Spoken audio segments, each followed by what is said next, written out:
Hello. Good morning. नमस्कार। तो आज टेट के बैच में हमने कहा कि जो संविधान संबंधित प्रश्न आते हैं पर्यावरण के सेक्शन में, तो वहाँ पर आप लोगों को बताया जा रहा था पिछले क्लास में, पिछले वीडियो में हमने बताया था कि मौलिक अधिकार। तो मौलिक अधिकारों में हम शुरू करने जा रहे थे पहला अधिकार, जिसे हम कहते हैं समानता का अधिकार। ठीक है। तो समानता के अधिकार की अगर हम बात करें, समानता का अधिकार, समानता का अधिकार जिसे हम राइट टू इक्वलिटी कहते हैं, राइट टू इक्वलिटी।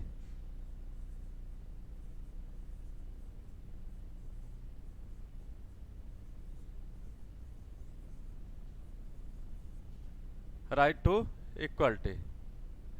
तो यह कहां से कहां तक है? तो यह भारतीय संविधान में अनुच्छेद 14 से 18 तक दिया गया है। तो कहने का मतलब इसमें 5 प्रकार की समानताएं दी गई हैं। 5 ऐसी चीजें हैं जो समानता के अंतर्गत रखी गई हैं। अनुच्छेद 14, 15, 16, 17, 18। ठीक है। यह सब जो है दिया गया है। तो अगर हम अनुच्छेद 14 की बात करें, अनुच्छेद 14, तो इसे कहा जाता है विधिक समानता। विधिक समानता।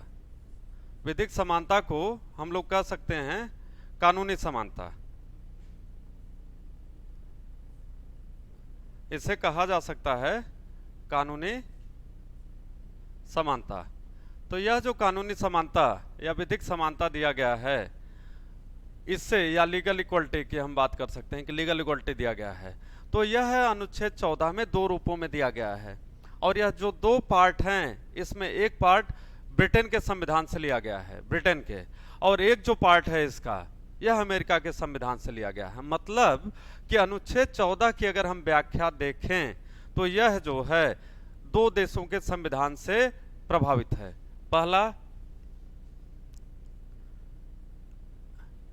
पहला विधि की समानता, विधि के समक्ष समानता। तो विधि के समक्ष समानता में कह रहा है कि everyone shall be treated equally before the law.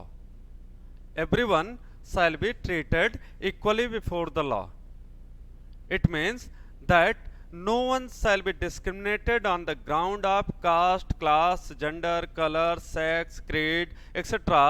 before the law. कानून किसी भी व्यक्ति के साथ जन्म स्थान, मूल, वंश, लिंग आदि के आधार पर कोई भेदभाव नहीं करेगा। तो भारत में क्लास 4 से लेकर के, एक आम नागरिक से लेकर के और भारत के राष्ट्रपति तक अगर हम सब की बात करें तो आप यह पाएंगे कि अब विधि के समक्ष समानता के अंतर्गत सबको समान प्रश्रय दिया गया है। कानून सबके साथ समान बर्ताव करेगा। तो यह जो कंसेप्ट है यह समान बर्ताव का है। समान बर्ताव।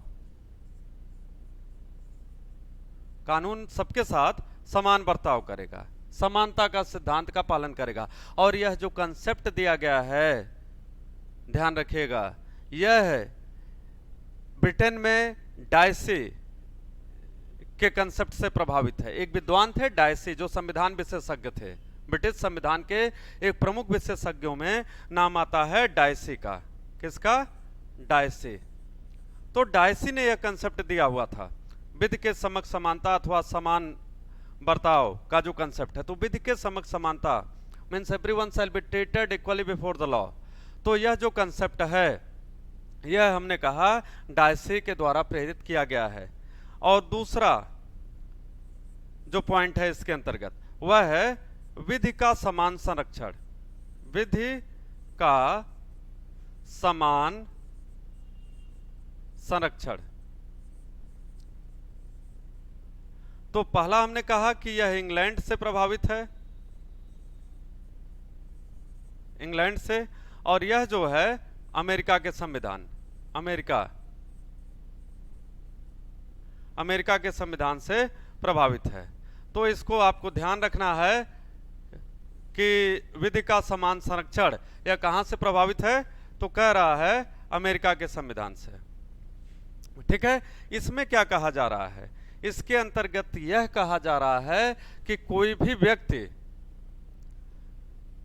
अगर यह दावा करे कि या किसी देश का संविधान यह दावा करे कि प्रत्येक व्यक्ति समान है, तो यह एक कोरी कल्पना हो सकती है।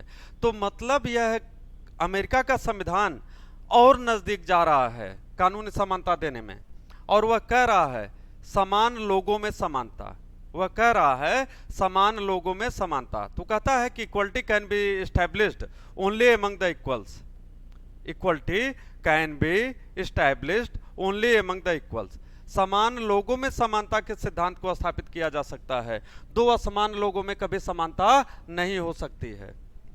ध्यान रखिएगा इस पॉइंट का, समान लोगों में समानता, समान लोगों में समानता।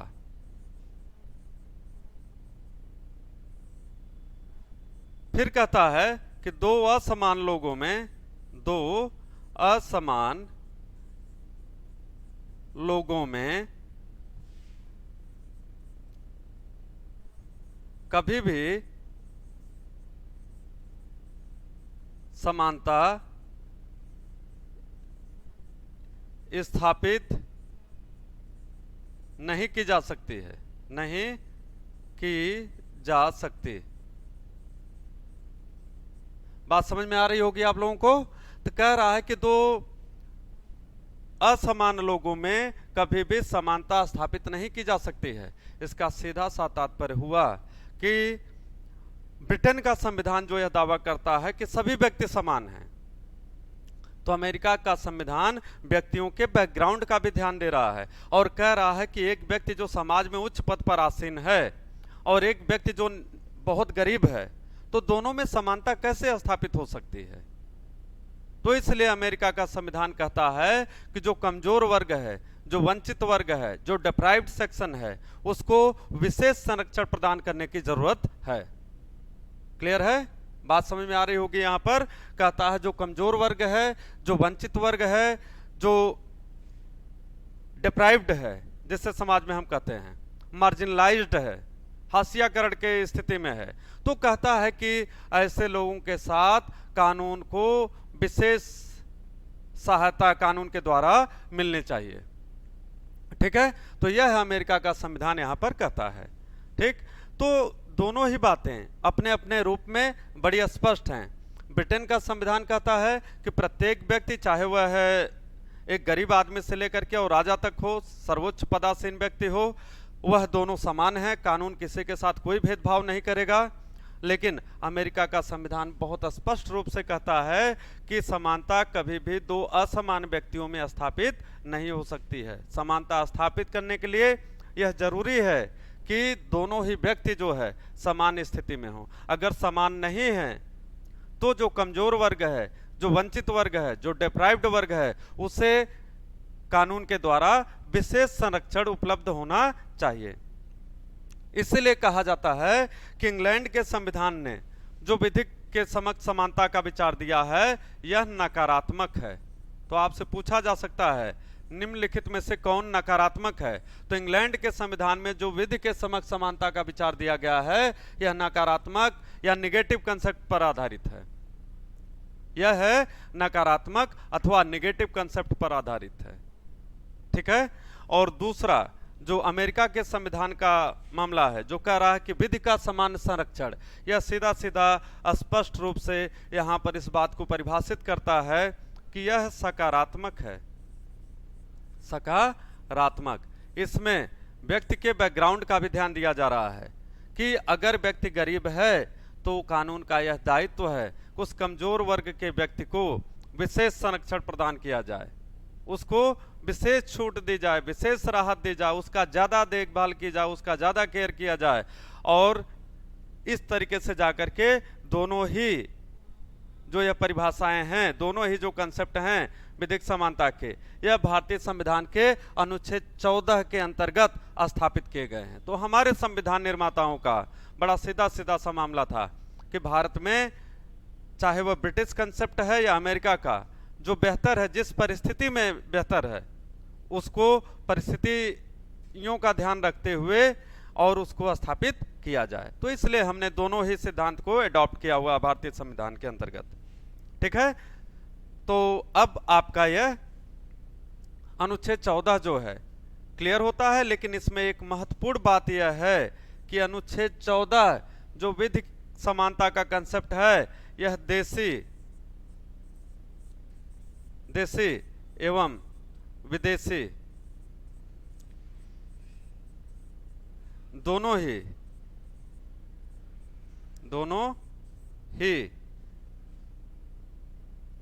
व्यक्तियों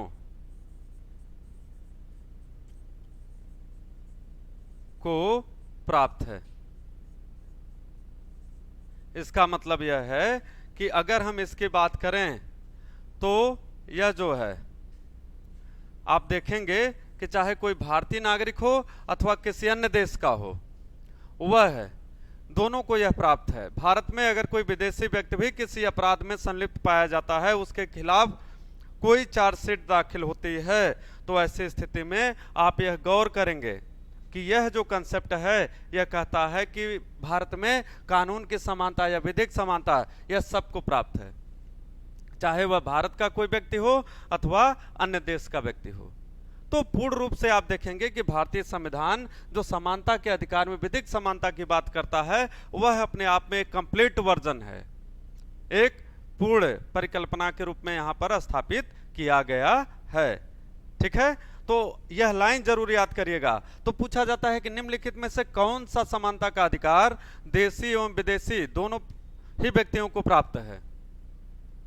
जो यह पूछा जाता है जो विदेशी नागरिकों को भी प्राप्त है। तो भारतीय संविधान विधिक समानता का अधिकार विदेशी नागरिकों को भी प्रदान करता है, मतलब भारत के नागरिकों को तो वह मिला हुआ ही है, विदेशी नागरिकों को भी मिला हुआ है। तो देखिए, जब संविधान पढ़िए तो संविधान रटने की चीज नहीं है, इसे आत्मसात करने की जरूरत है, इसे अपने अंदर धारण करने की जरूरत है, इसे जीने की जरूरत है। जब तक आप इस कंसेप्ट को अपने आप में धारण नहीं करेंगे, इसको लेकर के जिएंगे नहीं, अपने अधिकारों को जानेंगे नहीं, तब तक जो है आप संविधान को समझ नहीं पाएंगे। तो इसलिए मैं आप लोगों से एक विशेष सलाह देना चाहूंगा कि आप रटने के चक्कर में न पड़ा करिए। बहुत ज्यादा रटना ठीक है, एक बहुत अच्छी बात है कि लोग रट भी जाते हैं, बहुत सारी चीजें जो तथ्यात्मक चीजें हैं उसे हम रट जाते हैं, लेकिन कंसेप्चुअल चीजें जहां पर आती हैं, जहां पर पेपर कभी कभी टफ बना दिया जाता है, कंसेप्ट आधारित बना दिया जाता है, तो वहां पर आप उस अनुच्छेद के भाव को जब तक नहीं समझेंगे, उस आर्टिकल के भाव को जब तक नहीं समझेंगे, तब तक जो है आप इसे प्रश्न के उत्तर को समझ नहीं पाएंगे। इसलिए बहुत जरूरी है कि आप कंसेप्ट समझिए। तो मुझे उम्मीद है कि आप लोग समझ रहे होंगे इस अनुच्छेद को, इस आर्टिकल को समझ रहे होंगे। और अब थोड़ा सा हम लोग आगे बढ़ते हैं। तो यहां पर जो दूसरा समानता के अधिकार में जो दूसरा भाग है, जिससे हम क्या कहते हैं कि सामाजिक समानता, अनुच्छेद 15, इसे कहा जाता है सामाजिक समानता।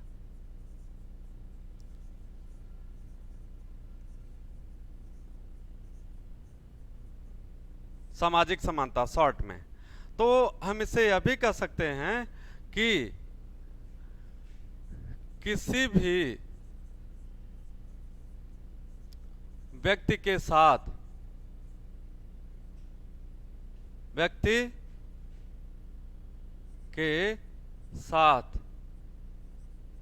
धर्म, वंश, मूल, लिंग आदि के आधार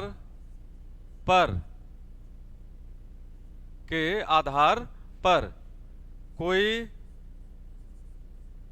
भेदभाव सार्वजनिक स्थल पर नहीं होना चाहिए, सार्वजनिक स्थल पर नहीं होना चाहिए, नहीं होना चाहिए। तो सार्वजनिक स्थल, यहां पर जो इंपॉर्टेंट चीज है वो आपके लिए क्या है कि सार्वजनिक स्थल पर किसी भी व्यक्ति के साथ धर्म, वंश, मूल, लिंग आदि के आधार पर कोई भेदभाव नहीं होना चाहिए। मतलब बड़ा स्पष्ट है कि भारतीय संविधान किसी भी प्रकार के ऐसे भेदभाव को मना करता है, कि मनाही करता है, जो कि किसी व्यक्ति के धर्म के आधार पर, जाति के आधार पर, मूल के आधार पर, वंश के आधार पर, लिंग के आधार पर स्थापित किए गए हैं। तो किसी स्थापित भेदभाव का, जो सामाजिक रूप से स्थापित भेदभाव हैं, भारतीय संविधान उस प्रकार के किसी भी भेदभाव को मनाही करता है। तो कहने का मतलब है कि अगर हम भारतीय संविधान के अनुच्छेद 15 की बात करें तो यह कहता है कि सार्वजनिक स्थल पर किसी भी व्यक्ति के साथ धर्म, वंश, मूल, लिंग आदि के आधार पर कोई भेदभाव नहीं होना चाहिए। यह लाइन बड़े स्पष्ट शब्दों में भारतीय संविधान में दी गई है। अर्थात आप किसी होटल में जा रहे हैं, किसी होटल में जा रहे हैं, तो जब होटल में आप जा रहे हैं तो होटल एक सार्वजनिक स्थल है। आप कुआं, जहां पर पहले लोग पानी भरते थे, कुआं, तो वहां पे जा रहे हैं, या ऐसे किसी स्थल पर जा रहे हैं जो सार्वजनिक है, पब्लिक स्फेयर है, पब्लिक प्लेस है। तो कह रहा है कि no one should be discriminated on the ground of religion, colour, creed etcetera in public places. तो किसी के भी साथ सार्वजनिक स्थल पर मूल, वंश, जाति, धर्म, लिंग आदि कोई भी जो भेदभाव इस तरीके का है जिसे हम सामाजिक भेदभाव के रूप में मानते हैं, या जो समाज के द्वारा स्थापित हैं, उन सब का भारतीय संविधान सीधे सीधे क्या करता है, प्रतिबंधित करता है कि इस तरीके के किसी भी भेदभाव को स्थापित नहीं किया जाएगा। और कहां पर खास करके, किसी भी सार्वजनिक स्थल में। ठीक है, यह तो एक सामान्य चर्चा हुई अनुच्छेद 15 पर। अब विशेष क्या है इसके अंतर्गत? अनुच्छेद 15 का अगर आप भाग 4 देखिए, 15(4) जिसे हम कहते हैं, अनुच्छेद 15(4), तो अनुच्छेद 15(4) कहता है कि राज्य सामाजिक रूप से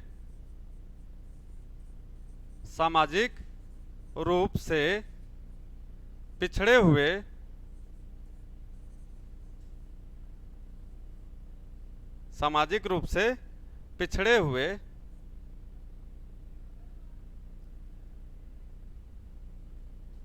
पिछड़े वर्ग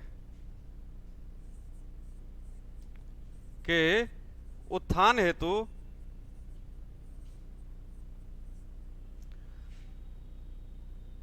यहां पर शब्द थोड़ा चेंज कर लीजिएगा, पिछड़े वर्ग के बजाय और स्पष्ट एकदम यहां पर क्लियर कर लीजिएगा कि किसका उपबंध किया गया है, सामाजिक रूप से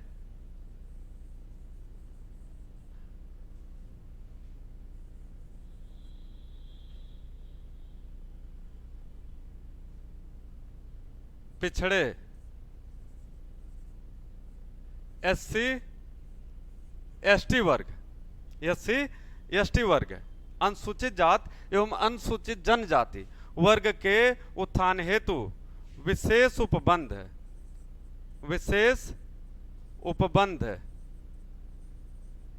कर सकता है।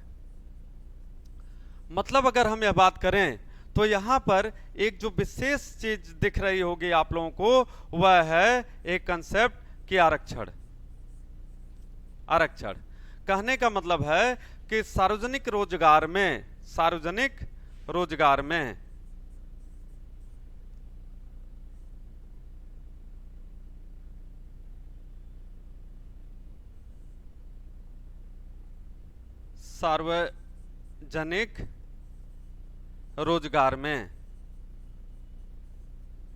आरक्षण का उपबंध यहां पर किया जा सकता है।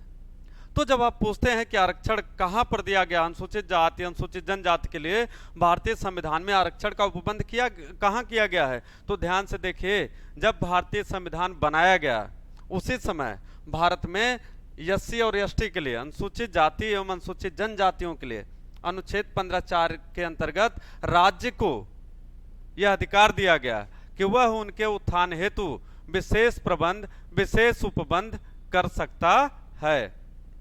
तो अनुच्छेद 15 इस बात को बहुत स्पष्ट रूप से कह रहा है कि ऐसा कोई भी वर्ग जो सामाजिक रूप से पिछड़ा हो, खास करके अनुसूचित जाति और अनुसूचित जनजाति वर्ग, इनके उत्थान हेतु, इनके विकास हेतु, खास करके सार्वजनिक रोजगार में विशेष उपबंध कर सकता है।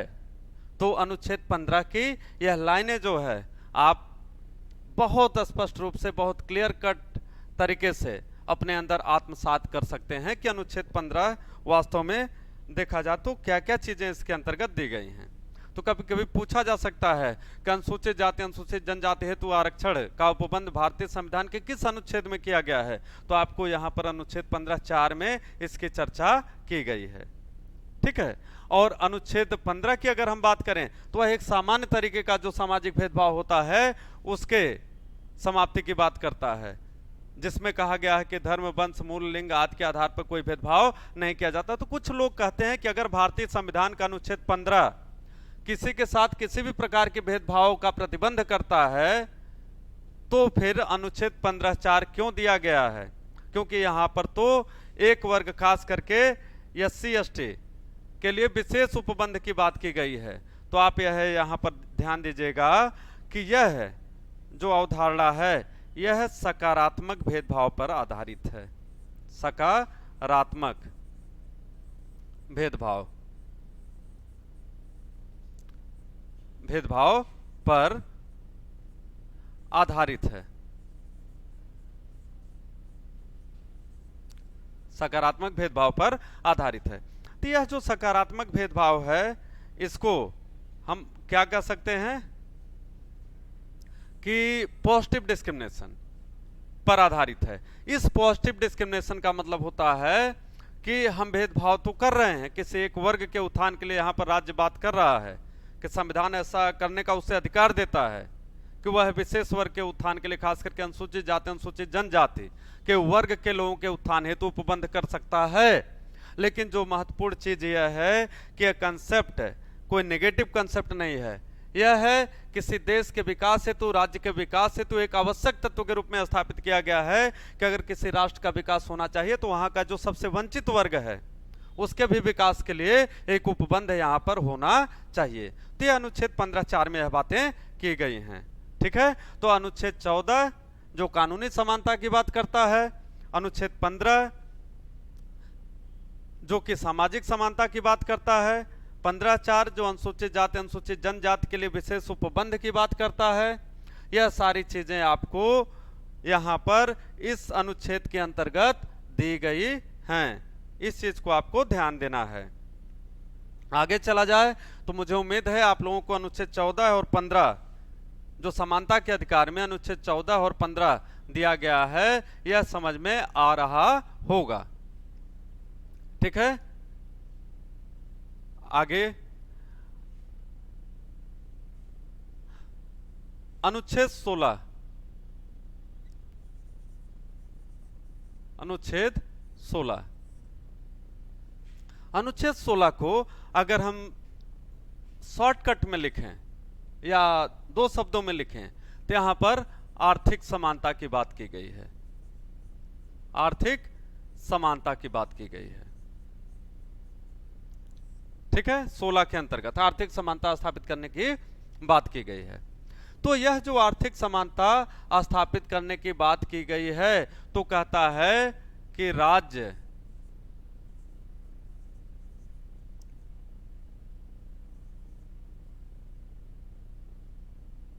या हम सीधे सीधे इसको ऐसे कह सकते हैं कि जो संविधान है, जो संविधान है तो कहता है कि संविधान किसी भी व्यक्ति के साथ सार्वजनिक रोजगार में आप लोग लिखते भी रह सकते हैं, बड़े आराम से आपको पढ़ाया जा रहा है, धीरे धीरे आप इसको लिख सकते हैं, अपने नोटबुक में आप तैयार कर सकते हैं। इसलिए इस तरीके से आपको बताया जा रहा है कि जो चीजें महत्वपूर्ण हैं वह सब, या जो लिखा जा रहा है वो वास्तव में महत्वपूर्ण है, तो उस चीज को आप अपने कॉपी में भी नोट कर सकते हैं। तो कहता है कि संविधान किसी भी व्यक्ति के साथ सार्वजनिक रोजगार में धर्म, वंश, मूल, लिंग, रंग आदि के आधार पर कोई भेदभाव नहीं करेगा, कोई भेदभाव नहीं करेगा। इसका तात्पर्य हुआ कि कह रहा है कि सार्वजनिक रोजगार में, इंपॉर्टेंट चीज यहां पर क्या है कि सार्वजनिक रोजगार में किसी भी व्यक्ति के साथ धर्म, वंश, मूल, लिंग, रंग आदि के आधार पर कोई भेदभाव नहीं किया जाएगा। तो यह आर्थिक समानता को स्थापित करने के लिए यह मौलिक अधिकार आपको दिया गया है। अनुच्छेद 16 के अंतर्गत जो यह अधिकार आपको दिया गया है, यह वास्तव में किसके लिए दिया गया है? आर्थिक समानता स्थापित करने के रूप में दिया गया है कि जो नौकरियां हैं, सार्वजनिक रोजगार हैं, नौकरियां हैं, सरकार के द्वारा दी जाने वाली नौकरियां हैं, उसमें कह रहा है कि किसी भी व्यक्ति के साथ धर्म, वंश, मूल, लिंग, रंग आदि के आधार पर कोई भेदभाव नहीं किया जाएगा। तो अगर इस तरीके की चीज आप देख रहे हैं तो बड़ा स्पष्ट है कि भारतीय संविधान आर्थिक समानता स्थापित करने हेतु कितना प्रतिबद्ध है। ठीक है, तो कहता है कि everyone shall be given equal opportunity in public employment irrespective of his caste, class, colour, gender, creed etcetera. ठीक है, तो यह सारी चीजें जो है आपको अनुच्छेद 16 के अंतर्गत दी गई हैं। फिर यहां पर जो महत्वपूर्ण चीज है वह है अनुच्छेद 16(4). तो अनुच्छेद 16(4) के अंतर्गत फिर क्या दिया गया है कि राज्य यदि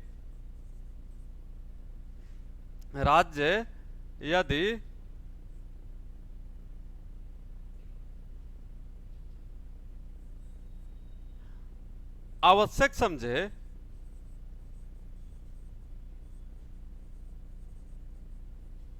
तो पिछड़े वर्ग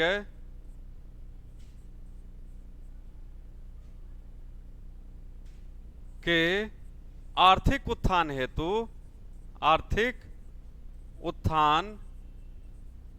हेतु सार्वजनिक रोजगार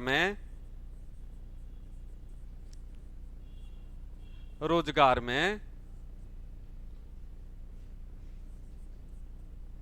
विशेष उपबंध कर सकता है, विशेष उपबंध कर सकता है। यहां पर यह जो लाइन दी गई है तो यह बहुत स्पष्ट रूप से क्या कह रहा है कि राज्य यदि आवश्यक समझे तो पिछड़े वर्ग के आर्थिक उत्थान हेतु सार्वजनिक रोजगार में विशेष उपबंध कर सकता है। इसका तात्पर्य हुआ कि यहाँ पर कहीं न कहीं जो हमारे देश का पिछड़ा वर्ग है उसके लिए आरक्षण का उपबंध किया गया है।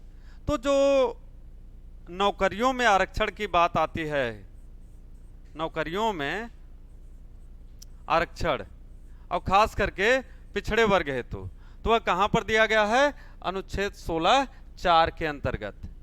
ठीक है, तो आप लोगों को बहुत स्पष्ट रूप से यह ध्यान देना है कि अनुसूचित जाति, अनुसूचित जनजाति के लिए कहां पर आरक्षण दिया गया है?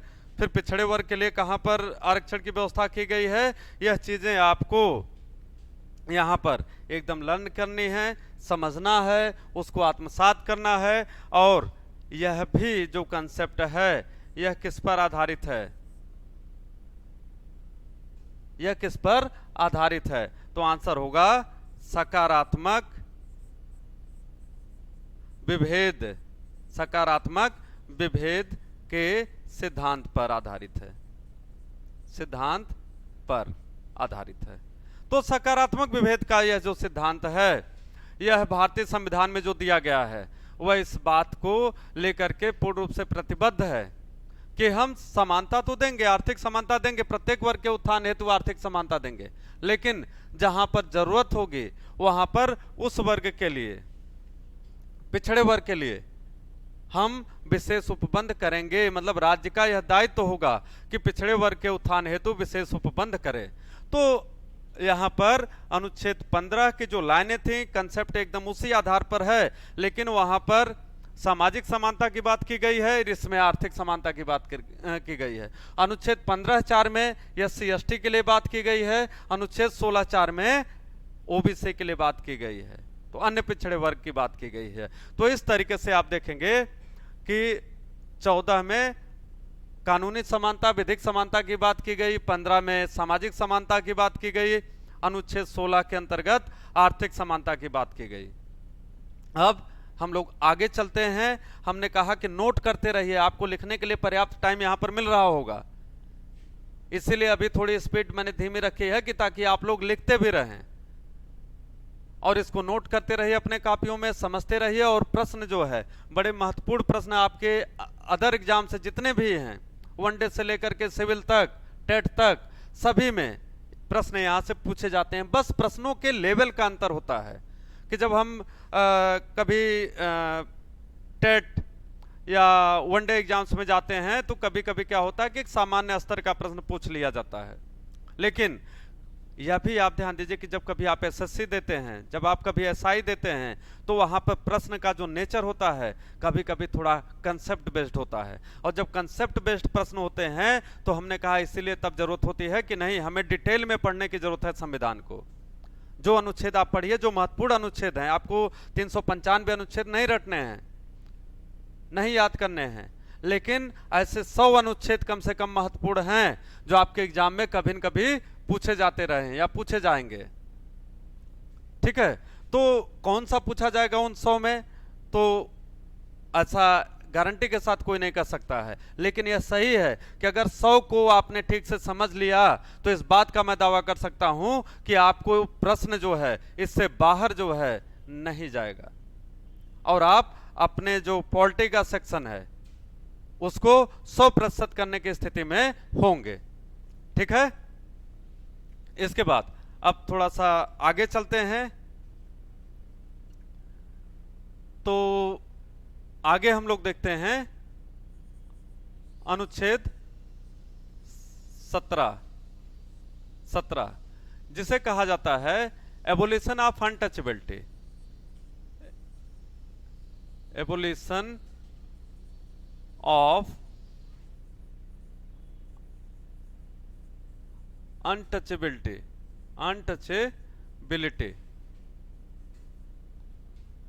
जिसे हम कहते हैं अस्पृश्यता का अंत, अस्पृश्यता का अंत या छुआछूत का अंत।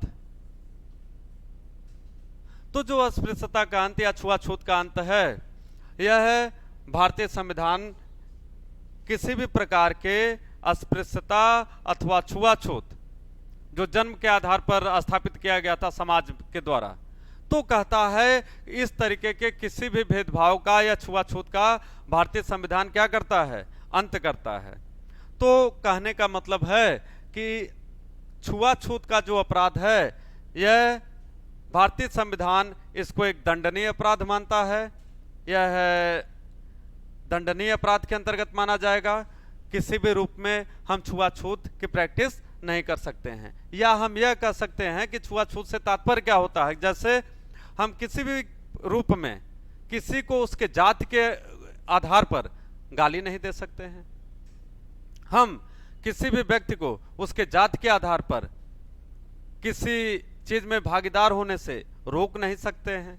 ठीक है, तो अगर इस तरीके की कोई भी प्रैक्टिस कहीं पर भी देखने में मिलती है, उसकी शिकायत होती है, तो आप देखिए पुलिस विभाग जो आपके देश का है वह तुरंत एफआईआर दर्ज करता है, और उसके अंतर्गत जो एफआईआर होता है वह नॉन बेलेबल वारंट के अंतर्गत आता है। और एक सबसे महत्वपूर्ण चीज यह है कि अगर आप छुआछूत की प्रैक्टिस करते हुए पाए जाते हैं तो एससी एसटी एक्ट के तहत आपके ऊपर कार्रवाई होती है। किसके तहत? एससी एसटी एक्ट के तहत कार्रवाई होती है। और सबसे पहले एससी एसटी एक्ट कब बनाया गया? भारतीय संविधान में के अधीन इस अनुच्छेद 17 को लागू करने हेतु जब देखा गया कि संविधान बनने के बाद भी भारत में कहीं न कहीं छुआछूत चल रही है, तो इसे रोकने हेतु 1989 में 1989 में प्रथम बार एससी एसटी एक्ट की स्थापना की जाती है। इसके बाद इसका रिव्यू किया गया, इसकी समीक्षा की गई और पुनः इसको स्थापित किया गया। तो कहने का मतलब है कि अब अगर आप छुआछूत की प्रैक्टिस करते हुए पाए जाते हैं इस कानून के अंतर्गत, तो आपके खिलाफ दंडनीय कार्रवाई की जाएगी और आपके खिलाफ, जिसे हम कहते हैं कि नॉन बेलेबल वारंट जारी होता है, गैर जमानती वारंट जारी होता है। तो कहने का मतलब है कि यह एक गंभीर प्रकृति का अपराध माना जाता है। तो एग्जाम में भले आपसे बड़ा सीधा सीधा कई बार पूछ लिया जाता है एक आसान सा प्रश्न कि छुआछूत का अंत या अस्पृश्यता का अंत संबंधित है अनुच्छेद 17 से, या कभी कभी मैच करने के लिए दे दिया जाता है। अनुच्छेद 14 में क्या दिया गया है, 15 में, 16 में, 17 में, तो उसको मैच करने के लिए दिया जाता है। तो इस तरीके के जो भी प्रश्न आएंगे तो वहां तो आपका बेसिक से काम चल जाता है। लेकिन कभी कभी जो है एससी एसटी एक्ट 1989 के विषय में भी पूछ लेता है, यह संबंधित है किससे? तो कहता है कि छुआछूत के अंत से, अनुच्छेद 17 से संबंधित है। 17 के उपबंधों को लागू करने हेतु ही हमने कहा कि एससी एसटी एक्ट की स्थापना की गई थी। ठीक है, तो इस प्रकार से आपको यह ध्यान देना है। और एक सबसे महत्वपूर्ण चीज जो आपको यहां पर ध्यान दी जानी है कि अगर एससी एसटी एक्ट के तहत आपके ऊपर एफआईआर दर्ज होता है तो ऐसे आरोपों की जांच करने हेतु न्यूनतम किस वर्ग का अधिकारी प्राधिकृत है? एससी एसटी एक्ट के अंतर्गत अगर आपके ऊपर एफआईआर दर्ज होता है तो मैंने कहा कि न्यूनतम किस रैंक का अधिकारी, वरिष्ठता क्रम में किस रैंक का अधिकारी जो है इस मामले की जांच करता है। तो दो शब्द बड़े महत्वपूर्ण हैं, यहां पर ध्यान दीजिएगा। एक एससी एसटी एक्ट, अनुसूचित जात अनुसूचित जनजाति अधिनियम यह मामला जो होता है, और दूसरा जो आपका होता है वह दहेज है। दहेज, यह दो ऐसे मामले हैं कि अगर इसके अंतर्गत आपके ऊपर एफआईआर दर्ज होता है तो न्यूनतम सीओ रैंक का अधिकारी, सीओ सर्किल ऑफिसर जिसे हम कहते हैं, सीओ रैंक का जो अधिकारी है यह जांच करता है। तो जिसे हम पीपीएस कहते हैं, प्रोविंशियल पुलिस सर्विसेज के रैंक का यह अधिकारी होता है, या पीपीएस की जो शुरुआती पोस्ट होती है उसे हम सीओ कहते हैं, सर्किल ऑफिसर। या इस पद का नाम और क्या बोला जाता है? Deputy superintendent of police, DYSP जिसे कहा जाता है। तो क्लियर बात, या यही डीवाईएसपी की जब पोस्टिंग होती है तो किस रूप में होती है? सीओ के रूप में, सर्किल ऑफिसर के रूप में। तो न्यूनतम इस रैंक का अधिकारी, बाकी आप देखें कि रेप है, मर्डर है, तो यहां पर सब इंस्पेक्टर रैंक का अधिकारी भी मामले की जांच करता है। कौन सा? Sub inspector rank. लेकिन अगर एससी एसटी एक्ट के तहत आपके ऊपर मुकदमा दर्ज होता है या दहेज के अंतर्गत आपके ऊपर मुकदमा दर्ज होता है तो ऐसे मामलों में न्यूनतम सीओ रैंक का अधिकारी या डिप्यूटी एसपी रैंक का जो अधिकारी है वह प्राधिकृत है इस मामले की जांच करने हेतु। कहने का मतलब एसएचओ या सब इंस्पेक्टर या इस तरीके के किसी भी व्यक्ति को जो सीओ रैंक से नीचे का व्यक्ति है उसको एससी एसटी और दहेज के मामलों में जांच करने का कोई भी अधिकार प्राप्त नहीं है। तो बहुत स्पष्ट रूप से, बहुत क्लियर कट रूप से हमने आपको अनुच्छेद 17 जो है यह बता दिया। ठीक है, आप इसको समझिए, आत्मसात करिए, कानून को जानिए और देखिए कि भारतीय संविधान ने कितने स्पष्ट रूप से अनुच्छेद 17 को लागू करने हेतु भी एक नया कानून बनाया जिसे एससी एसटी एक्ट के रूप में हम जानते हैं। तो इस प्रकार से अगर हम देखें तो अनुच्छेद 17 जो कि छुआछूत का अंत या अस्पृश्यता का अंत करता है, यह हमारे आपके लिए कितना महत्वपूर्ण है। ठीक है, अब आगे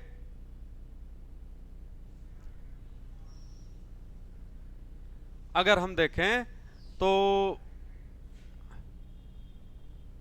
अनुच्छेद 18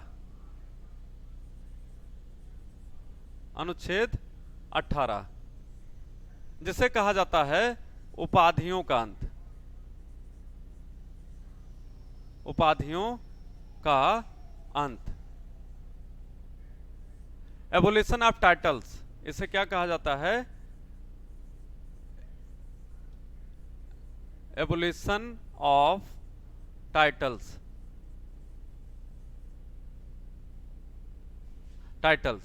उपाधियों का अंत। तो जो यह उपाधियों का अंत या एबोलिशन ऑफ टाइटल्स की बात की गई है, तो भारतीय संविधान यहां पर दो प्रकार की उपाधियों की बात करता है। दो प्रकार की उपाधियां, दो प्रकार की उपाधियां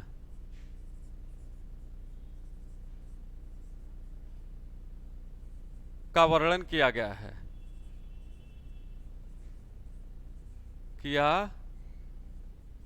है, पहला आप देखेंगे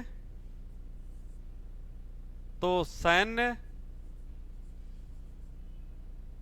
और दूसरा शैक्षणिक।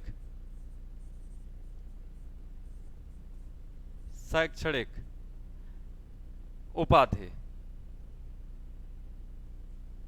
शैक्षणिक।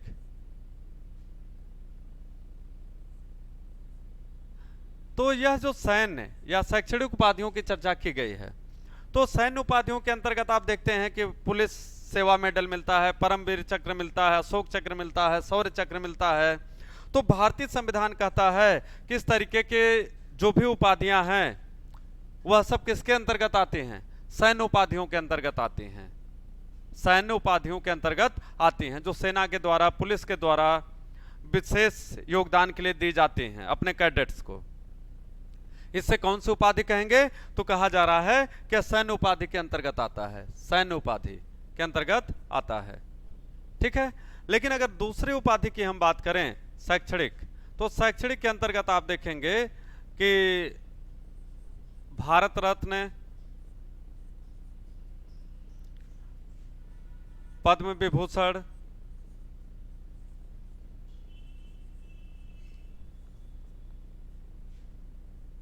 पद्मभूषण,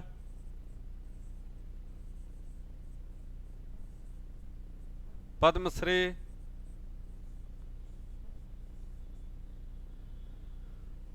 व्यास सम्मान,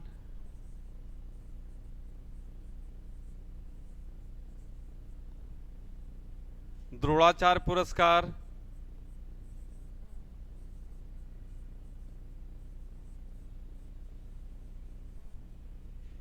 अर्जुन पुरस्कार,